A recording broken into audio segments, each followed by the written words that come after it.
Rusiyanın biznes elitası arasında məmalı ölümlər siyahısına daha bir ad əlavə olunub. Vaxtilə Yandex şirkətinin kommersiya direktoru olmuş Sergey Loytner Volqa çayında baş verən qəza nəticəsində həyatını itirib. Bu, Rusiyanın Ukraynaya qarşı geniş miqyaslı müharibəyə başlamasından bəri məmalı və ya faciəvi şəraitdə ölən ən azı 20-ci yüksək vəzifəli rəhbər hesab olunur. Bu barədə yerli media məlumat yayıb. Faciə ötən həftənin sonunda baş verib. Son 2 ildə Yango beynəlxalq brendinin inkişafı ilə məşğul olan 42 yaşlı Loytner tanınmış yerli tikinti şirkəti rəhbəri Sergey Nazarov və onun sürücüsü Igor Prakhorovla birlikdə balıq ovuna çıxıb. Qayıq çevrilib və hər 3 şəxs suya düşüb. Hazırki vəziyyət belədir. Tapılanlar bunlar da Sergey Loytner və sürücü Igor Prakhorovun cəsədləri tapılıb. İtkin düşən isə xilas edicilər hələ də tikinti şirkəti rəhbəri Nazarovun cəsədini axtarırlar. Müəmmalı detallar da var. Mənbələrin bildirdiyinə görə Loytnerin baş nahiyəsində xəsarətlər olub. Bu xəsarətlərin qayığın çevrilməsi zamanı yoxsa başqa şəraitdə alındığı məlum deyil.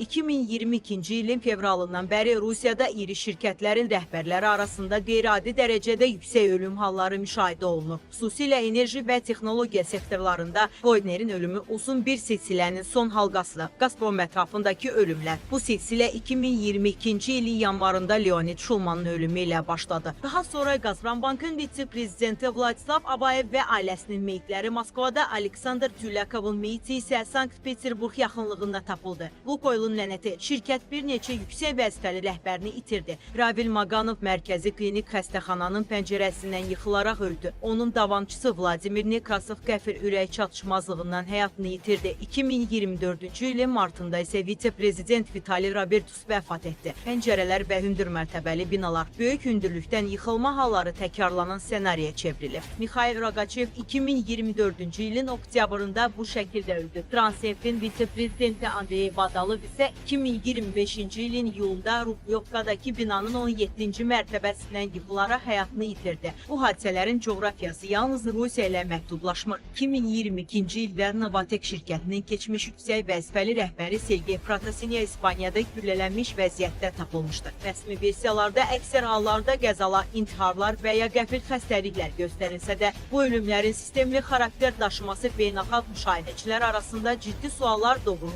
Beləliklə, Rusiyada yüksək vəzifəli məmurlar, biznes rəhbərləri və dövlətlə əlaqəli iri korporasiyaların top menecerləri arasında şübhəli ölüm dalğası yayılıb. Belə şəxslərin əksəriyyəti strateji əhəmiyyət daşıyan sahələrdə neft və qaz, maliyyə, müdafiə sənayesi, nəqliyyat və dövlət idarəçiliyində mühüm vəzifələr tuturdu. Şübhəli ölümlərin ən pik dövrü 2022-ci ilə təsadüf edib. Bu, Rusiyanın Ukraynaya qarşı geniş miqyaslı işğalına başlaması və beynəlxalq sanksiyaların ciddi şəkildə artdığı dövrə uyğun gəlir. Həmin dövr daxildə gərginliyin yüksəlməsi və ehtimal olunan müəyyən təmizləmələr ilə müşayiət oluna bilərdi. Bu proseslərin isə böyük ehtimalla maliyyə vəsaitlərinin mənimsənilməsi və çirkli pulların yuyulması ilə birbaşa əlaqəsi olduğu düşünülür.